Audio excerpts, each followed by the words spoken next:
I think ready na to siya. I-add natin yung chicken. So, nasuti ko na yung lemongrass, ginger, onion. So, i-add natin yung chicken meat. Yung native chicken meat.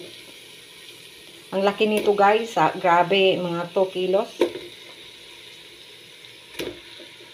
Tapos, ilaga natin siya ng 2 hours hanggang lumambot. Slow cook.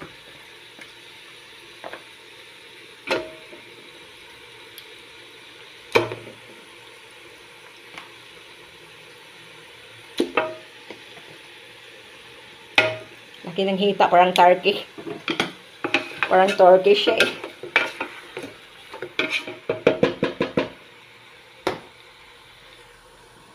So, takpan natin. Saka natin lagyan ng tubig pag kumulo na siya. Hayaan natin. Ganyan. Already 2 hours. Slow cook. Add natin yung, in-add ko na yung chayote. Yung bell pepper. Later, i-add natin yung pichay.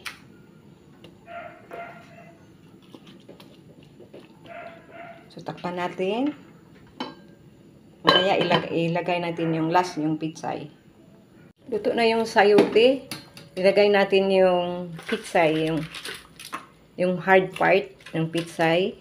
Ihuli natin yung dahon.